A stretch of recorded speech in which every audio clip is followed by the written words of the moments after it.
देखो Bihar board class 9th, Bihar board class 9th। और class 9th का सिलेबस में क्या क्या, अभी हम लोग स्टार्ट करेंगे क्या चीज़, साइंस का।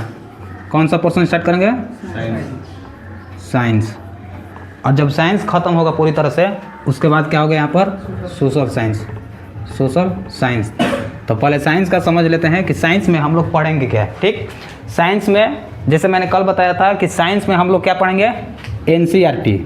एनसीईआरटी मतलब कि बिहार बोर्ड का जो है, बिहार बोर्ड का जो बुक है उसको हम लोग फोकस करेंगे। ठीक, ऑलमोस्ट बिहार में क्या पढ़ाया जाता है, भारती भवन। जो 3 बुक है जो मैंने कल दिखाया था इस तरह का, जो ये वाला बुक दिखाया था, इसे बोलते हैं हम लोग क्या, भारती भवन। और ऑलमोस्ट इसी को सब पढ़ता है। लेकिन मैं क्या पढ़ाऊंगा, बिहार बोर्ड का जो ऑफिशियल बुक है उसको मैं पढ़ाऊंगा। साथ साथ इसके अलावा तुम लोग जो है भारती भवन का जो है बुक खरीद लेना। ठीक, इसके अलावा जो अन्य कोई प्रकाशन होगा, प्रकाशन मतलब जो दूसरा कहीं का बुक होगा, उसको भी क्वेश्चन उसमें से देखते रहना। जब ये वाला बुक पूरी तरह से कंप्लीट होगा, ये वाला जब बुक पूरी तरह से कंप्लीट होगा, तो इसमें का कोई भी टॉपिक जो है छूटेगा नहीं। मेरा कहने का मतलब ये है। ठीक, हाँ, तो हम लोग क्या पढ़ेंगे, बिहार बोर्ड का बुक, बिहार बोर्ड का बुक पढ़ेंगे, ना कि भारती भवन। भारती भवन जैसे कि ऐसे किताब नहीं लाएंगे, भारती भवन बुक नहीं लाएंगे, उसमें का टॉपिक जो है टॉपिक वाइज, वैसे टॉपिक वाइज नहीं पढ़ाएंगे।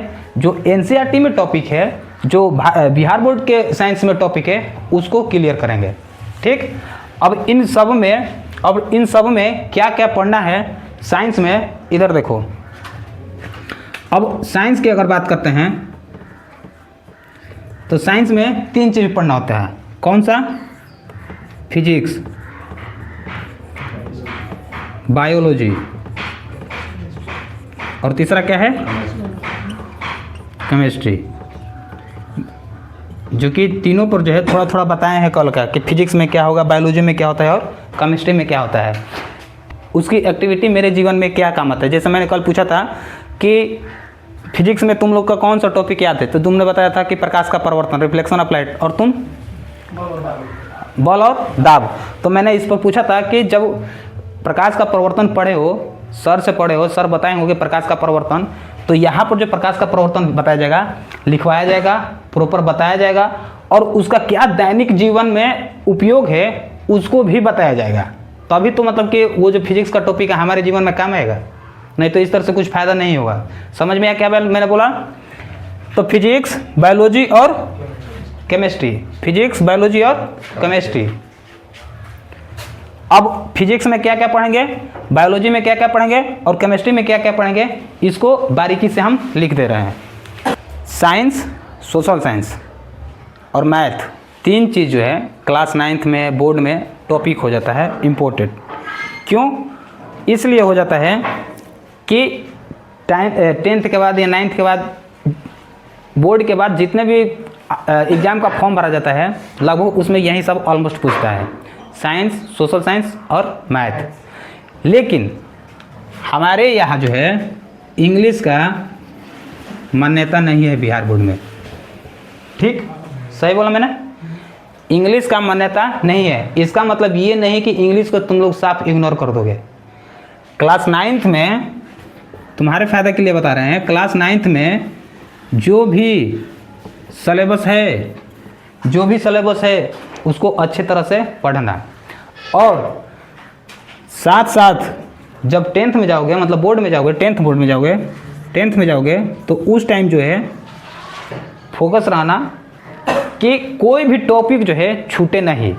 सोचो कि अगर कोई बच्चा इंग्लिश नहीं पढ़ रहा है, 9th और 10th इंग्लिश नहीं पढ़ रहा है, ठीक, और जैसे ही वो 11 में जाएगा, मतलब 11th में जाएगा, और इंग्लिश का जो है वहाँ पर कंपलसरी हो जाता है, इंग्लिश मांगता है। और इंग्लिश 11th में होगा, 12th में होगा। 12th में इंग्लिश जो होता है 150 नंबर का होता है। मतलब ये ऑप्शन के ऊपर डिपेंड करता है कि 150 नंबर का इंग्लिश लेना है या फिर 100 नंबर का इंग्लिश लेना है, लेकिन इंग्लिश जो है कंपलसरी हो जाता है।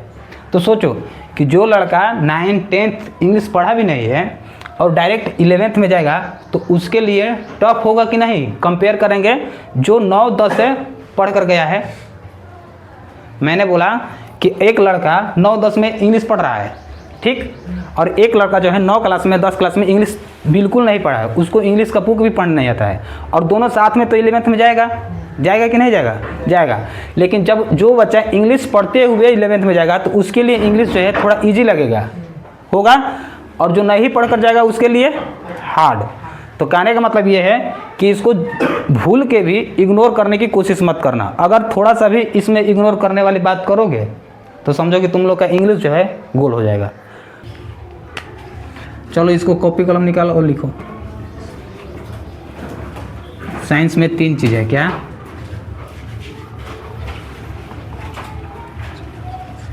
Physics,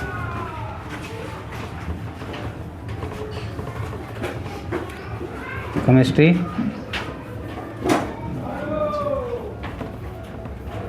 biology.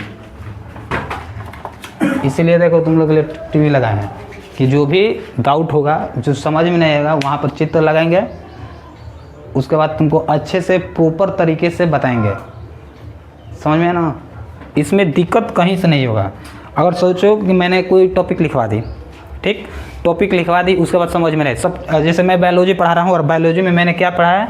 हार्ट, और हार्ट को लिखवा दे इतने विस्तार से, फिर भी तुम लोग को समझ में नहीं आ रहा है, तो फिर एक एक चीज़ यहाँ पर दिखाएंगे कि देखो बाबू ये चीज़ है, वो क्या है, इसका काम क्या होता है, हम लोग ऑक्सीजन लेते हैं, फिर कहाँ जाता है, कैसे जाता है, ब्लड किस तरह से आता है, ये पूरा चीज़ जो है समझना है, तभी होगा कि असली पढ़ाई हो रहा है। अगर पास होने के लिए पढ़ोगे तो फिर कुछ नहीं, ठीक। पहले लिख लो साइंस में क्या? फिजिक्स, केमिस्ट्री, बायो, यही 3 चीज़ है ना। तो पहले फिजिक्स का देखोगे, फिजिक्स में हम लोग क्या पढ़ेंगे? फिजिक्स में पहला क्या है? विज्ञान और मापन। एक एक चीज़ पहले लिखो, उसके बाद मैं समझा दे रहा हूँ। विज्ञान और मापन। दूसरा क्या है? गति। तीसरा क्या है? बल, वेग तथा इसका नियम। बल, वेग तथा नियम लिख लो। बल, वेग तथा इसका नियम। चौथा क्या है? कार्य, ऊर्जा, शक्ति, ठीक, कार्य, ऊर्जा, शक्ति। और पांचवा क्या है? ध्वनि। और लास्ट क्या है? गुरुत्वाकर्षण।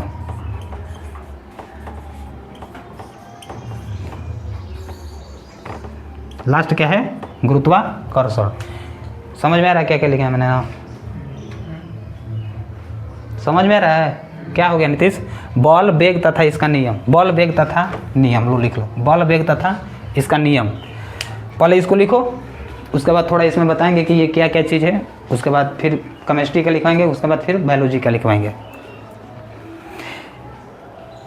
यही सब पढ़ना होगा।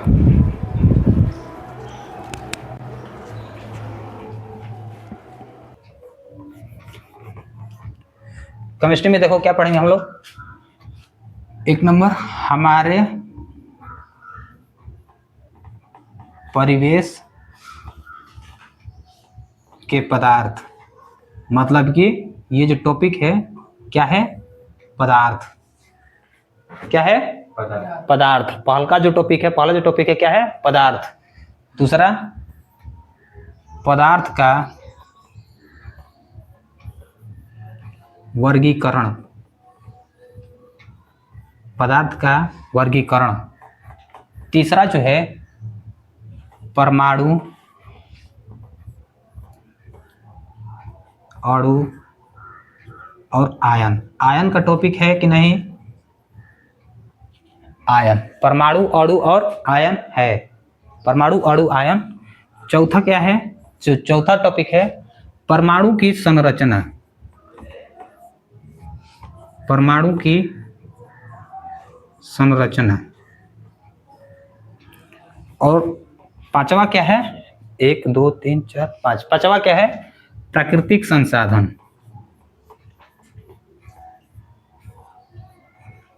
प्राकृतिक संसाधन, ये है हमारा केमिस्ट्री का टॉपिक। केमिस्ट्री का टॉपिक लिखो।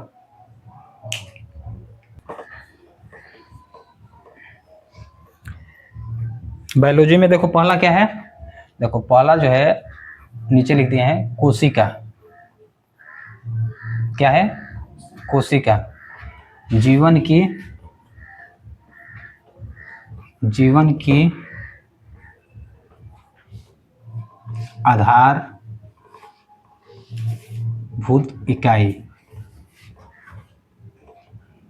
दूसरा ऊतक। तीसरा स्वास्थ्य एवं रोग। चौथा खाद्य संसाधन। खाद्य संसाधन किसमें? पौधों में। पौधे लिखो, पौधे। ठीक। और पांचवा क्या है? खाद्य संसाधन। खाद्य संसाधन किसमें? पशु में। कितना हुआ टॉपिक? 5 हुआ। ये किसका टॉपिक? बायोलॉजी का।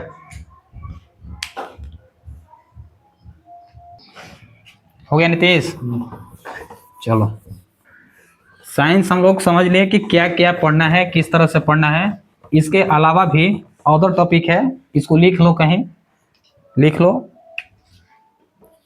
नीचे लिख लो चौथा टॉपिक में। जैसे फिजिक्स केमिस्ट्री बायो हुआ ना, इसी तरह से ये क्या है? Other topic. जो साइंस का कुछ टॉपिक जो छूटा रहेगा इसको इसमें इंक्लूड करेंगे, इसमें शामिल करेंगे। समझ में ना? अदर टॉपिक में जैसे साइंस में कोई टॉपिक छूट गया या फिर बाद में पढ़ेंगे तो अदर टॉपिक में इसको शामिल कर लेंगे। हो गया ना? अब देखो, तो जितना भी अभी सिलेबस लिखवाए, जितना भी चीज लिखवाए, इसको हम लोग पढ़ेंगे। ठीक। इसके अलावा तुम लोगों का काम क्या है? तुम लोगों का काम जो है, ऐसा नहीं है कि जो मैंने पढ़ाया उसी को केवल पढ़ना है, उसी को समझना है, उसके अलावा कुछ किसी दूसरे बुक को नहीं समझना है। नहीं, जितना मैंने पढ़ाया उसको पढ़ो। ठीक। तो ये हो गया हमारा क्या? बिहार बोर्ड का बुक। Bihar board book. काम क्या है तुम लोग का कि जैसे तुम लोग भारतीय भवन पढ़ोगे, भारतीय भवन जो ऑलमोस्ट सब बच्चा पढ़ता है, तो हो सके तो भारतीय भवन का बुक जो है कहीं से जुगाड़ कर लेना या फिर खरीद लेना, या फिर इसको भी देखते रहना। पहले इसको पढ़ना, इसको देखते रहना। इसमें मेन रूप से क्या देखना है?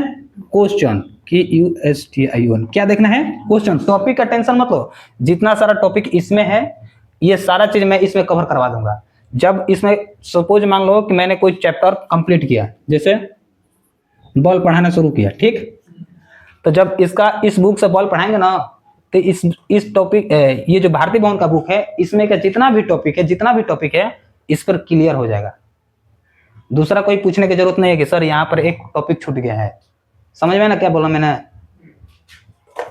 तो ये मैंने बताया कि अगर भारतीय भवन से क्वेश्चन देखते रहना, जो टॉपिक छूटेगा या फिर जो क्वेश्चन मन में डाउट हो जाएगा या फिर कोई एक्स्ट्रा क्वेश्चन इसमें दिख गया तो उसका क्लियर करना।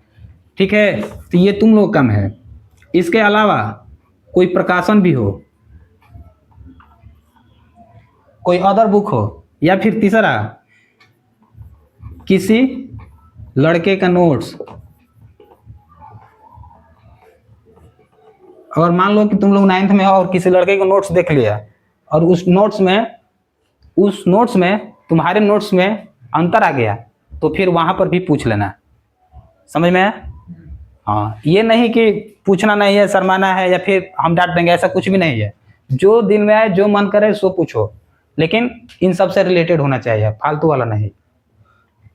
समझ में है ना? अब इसमें क्या होगा, तुम लोग को मैं दूंगा क्या? नोट्स अपना खुद देंगे हम। किसका? मतलब कि जो पढ़ाएंगे ना उसका नोट्स देंगे। और तुम लोग को पता भी है कि मैं नोट्स देता हूँ, क्वेश्चन का देता हूँ नोट्स, तो इसी तरह से जो पढ़ाएंगे उसका नोट्स मिलेगा। सपोज मान लो कि कोई इंग्लिश का कोई केमिस्ट्री का टॉपिक खत्म कर दिए, तो उसमें का जो नोट्स होगा उसको हम निकाल कर दे देंगे। और चौथा बोल रहे हैं मतलब कि आगे वाला जो प्रोसेस है वो क्या है, टेस्ट, चैप्टर वाइज। तो सोच लेना, जब एक चैप्टर खत्म इसका क्वेश्चन हम लोग सॉल्व करेंगे, इसका क्वेश्चन हम लोग सॉल्व करेंगे। तुम लोग को अगर मन होगा तो इसका भी क्वेश्चन लाना, ठीक। इसमें तो कभी कभी नजर आएगा तो ठीक है। और उसके बाद फाइनल मैं क्या दूंगा, एक नोट दूंगा छोटा याद करने वाला, टॉपिक क्वेश्चन जो भी है, चित्र वगैरह डायग्राम वगैरह जो भी है इसमें शामिल रहेगा। और उसके बाद क्या होगा, टेस्ट होगा। और टेस्ट हर चैप्टर वाइज होगा, एक चैप्टर खत्म टेस्ट, एक चैप्टर खत्म टेस्ट। तो ये है हमारा साइंस का पढ़ने का तरीका। इस तरह से हम लोग साइंस पढ़ेंगे और सिलेबस के अनुसार साइंस पढ़ेंगे। अब इसमें कोई डाउट है, कोई दिक्कत है, कुछ पूछने वाला चीज है तो तुम लोग पूछ सकते हो। कुछ है किसान, इसमें कहीं कुछ खराब लग रहा है तो वो भी बताओ, क्योंकि भाई ये तो मैं दूंगा, ये जब तक मैं बना कर नहीं दूंगा खुद से तब तक मुझे अंतर से संतुष्टि नहीं मिलेगा। डायग्राम देंगे ही देंगे, और डायग्राम देने का मतलब मेरा एक ही चीज होगा पर्पस क्या, उस डायग्राम के जरिए तुम लोग सीखो, उस डायग्राम के जरिए तुम लोग समझ लो। जब डायग्राम समझ जाओगे क्वेश्चन तुम लोग खुद क्रिएट करोगे। तुमको क्या लगता है कि अगर मैं श्वसन तंत्र पढ़ाऊंगा तो ऐसे ही लिखवा देंगे? ना बाबू, श्वसन तंत्र जब पढ़ाएंगे ना तो तुम लोग को श्वसन तंत्र का बाकायदा एक चित्र देंगे जो इस तरह से बना रहेगा। यहाँ से सब सारा चीज यहाँ से दर्शाएंगे, यहाँ से दर्शाने के बाद यहाँ पर जो नला नली रहता है उस सबको बनाकर तुम लोग को देंगे, ठीक। ऐसा नहीं है पूरा यहाँ से विस्तार से लिख देंगे कि यहाँ ये क्या है, ये कौन सा नली है, ये क्या है। डायग्राम का मतलब ये होता है। कुछ भी अगर पढ़ाएंगे मतलब कि अब साइंस में ज़्यादा डायग्राम, बायोलॉजी में ज़्यादा डायग्राम मिलेगा, केमिस्ट्री में डायग्राम मिलेगा, लेकिन उसको समझने के लिए मिलेगा। पहले समझेंगे उसके बाद ये जो डायग्राम है ये जो डायग्राम है इसको तुम लोग खुद समझ जाओगे। साइंस वाला डायग्राम थोड़ा हार्ड हो जाता है, ठीक। तो ये समझ में आया ना साइंस वाला पोर्शन, कि साइंस में क्या क्या है क्या क्या नहीं है। अब क्या बोल रहे हो, हाँ, क्या पढ़ना है, किस तरह से पढ़ना है, ये सारा चीज मैंने तुम लोग को बता दिया। हाँ, एक चीज इसमें छूट गया मेरा, क्या कि देखो हम लिखवाएंगे साइंस, मतलब हम जब साइंस पढ़ाएंगे तो साइंस में कुछ कुछ ऐसे शब्द है जो कि क्या आएगा, इंग्लिश, क्या आएगा, इंग्लिश।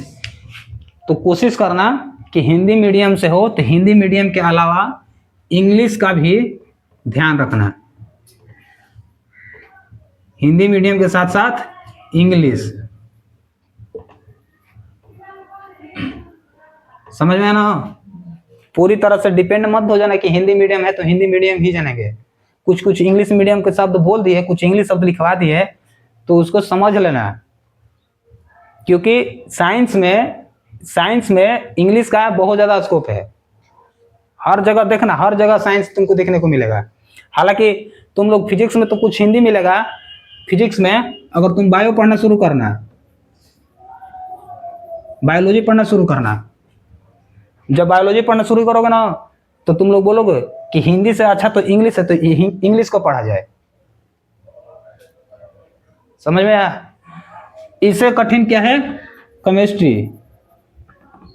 केमिस्ट्री में तुम लोगों को हिंदी जल्दी ना मिलेगा ही नहीं।